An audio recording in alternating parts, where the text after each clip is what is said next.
C'était une étrange diffusion en direct d'un exorcisme. L'homme sur le lit d'hôpital était la cible de cet exorcisme. Son visage était tordu et il se débattait sans cesse. Le prêtre à côté, utilisant une croix, a forcé le démon à révéler son nom. Puis il a récité la formule correspondante. Une fois la formule terminée, l'homme a commencé à hurler de douleur. Le démon a disparu et l'homme est redevenu normal. Ensuite, le prêtre a exprimé ses sentiments sur l'exorcisme. La diffusion en direct s'est terminée. Avec la fermeture de la caméra, la vérité a également fait surface. Il s'est avéré que l'exorcisme en direct était faux. C'était une performance soigneusement orchestrée par toute l'équipe pour gagner de l'argent. Grâce à ce contenu de diffusion en direct uni, l'équipe du prêtre a gagné beaucoup d'argent. Mais des événements étranges ont suivi. Cette fois, la cible de l'exorcisme était une influenceuse. Sur le chemin pour venir, elle a vu un monstre inconnu ramper dans le coin. La diffusion en direct était sur le point de commencer, mais l'actrice n'était toujours pas là. Le réalisateur a donc demandé à sa petite amie Mina de la remplacer temporairement. La diffusion en direct s'est déroulée normalement, mais le comportement de Mina est devenu de plus en plus bizarre. Tout le monde pensait que sa performance était trop réaliste, mais personne n'a remarqué que le démon était sur le point d'arriver. Ensuite,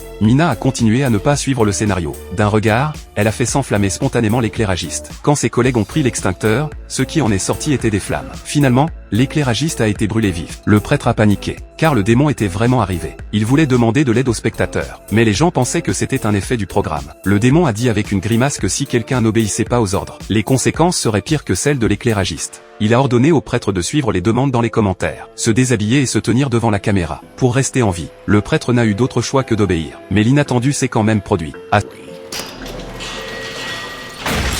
ce moment-là, le nombre de spectateurs en direct avait atteint 600 000. Soudain, Mina a commencé à se battre avec le démon pour le contrôle de son corps. Elle voulait révéler le complot du démon, mais elle s'est étouffée. Le prêtre a sorti un morceau de tissu de la gorge de Mina. En y regardant de plus près, c'était le chiffon de prière qu'ils vendaient lors de leur précédente diffusion en direct. Mina n'arrêtait pas de cracher du sang. Les gens ont osé deviner ce que le démon voulait dire. C'était que le prêtre devait confesser les péchés qu'il avait commis, bien que le prêtre se souciait beaucoup de sa réputation. Mais il n'avait pas d'autre choix. Alors il a révélé ses mensonges devant le public. Ces chiffons de prière n'étaient en fait que des serviettes ordinaires, et ce qu'on appelait l'eau bénite n'était que l'eau du robinet. Mina a finalement arrêté de cracher du sang. Tout le monde pensait que c'était fini. Mais Mina s'est à nouveau étouffée avec quelque chose. Le prêtre a tendu la main pour le retirer. Le démon a craché une pièce d'or. En la voyant, le réalisateur a compris qu'il devait aussi se confesser.